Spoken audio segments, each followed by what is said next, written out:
2020-жылдагы октябрь окуясынан кийин Бишкекте 7 мэр алмашты. Шаар башчысынын кызматына келген дээрлик ар бир адам унаа токтотуучу жайлардагы баш алмандыкты жоюп, анын негизинде тыгындардын санын азайтууну убада кылып келет. Бирок иш жүзүндө конкреттүү жыйынтык жок. Мындан улам бул болгону пиар жана популисттик билдирүү экенин баамдасак болот. Борборубуздун тургуну Элнур Акылбеков Бишкек кичинекей шаар экенине карабай, негизги көчөлөрдү иретке келтире албаган бийликтин ишинин чабалдыгына нааразы. Неправильный парковкаларды, штрафтарды тартып кетерсе, ошол жакшы болот го дейм. Элдер ошондо штраф албаш үчүн главный дорогаларга кача токтобойт болчу да. Жолдун боюна. Бизде карабайсың, маршрутка деле мисалы любой жолдун ортосуна барып деле токтой берет. Бизде главный знак жок болсо любой жерге коет.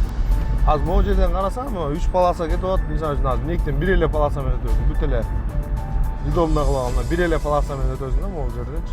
Бишкектин башка тургундарынын маселеге байланыштуу пикири кандай? Честно говоря, да, очень сложно. Неудобства, очень много неудобств. Даже сейчас вот элементарно, вот даже вот таксист, он поставил машину неправильно.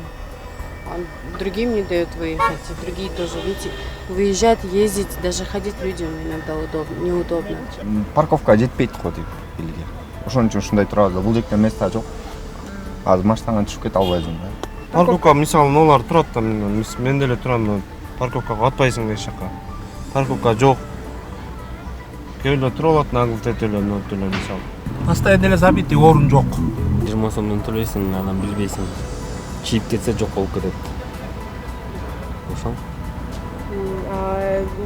Чек береби, мисалы сиздер Жок, бербейт. Аталган багытта бирдиктүү саясат жүргүзүү үчүн мындан 2 жыл мурда Бишкек унаа токтотуучу жайлары муниципалдык ишканасы пайда болгон. Башкы максаты тыгындардын санын кыскартуу. Бирок максатына жетти деп айтуу кыйын. Учурда муниципалитетке караштуу 17 унаа токтотуучу жайынан айына 1 миллион сомдон ашуун каражат түшүп турат.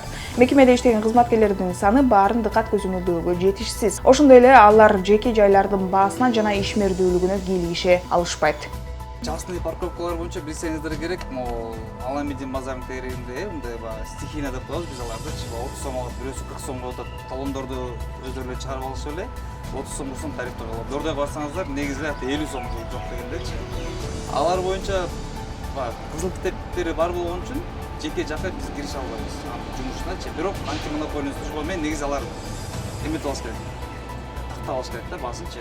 Ценовая политикасын өзү через антимонополный службадан бекитип алыш керек. Бирок аны кылышпайт. Биздин карамакка кирип алган. Унаа токтотулган алгачкы 15 мүнөт ошондой эле ишемби, жекшемби жана дем алыш күндөрү муниципалдык унаа токтотуучу жайлар жарандар үчүн акысыз болушу керек. Бирок бул эрежелер дайыма эле сактала бербейт. Мисалы бул кадрлардан унаа ээси токтоору менен акча төлөп жатканын көрүүгө болот. Карточка менен ошо төлөнбөйт да, ошо кетип чыкканда берем деп акча наличкада. Бул жерде мисалы сизге байкатпай туруп чыгып кетиши деле мүмкүн да? Ооба, чыгып кетти, төлөбөй эле. Бербейм десе деле эчтеке кыла албайсың го. Ушундан улам бул кызматта автоматташтырууга муктаж экени көрүнүп турат. Мындан тышкары бүгүнкү күндө унаа токтотуучу жайлардын көп жерине турак жай курулуп калган. Ири соода борборлорунун алдында дайыма тыгын жана уруш талашка күбө болууга болот.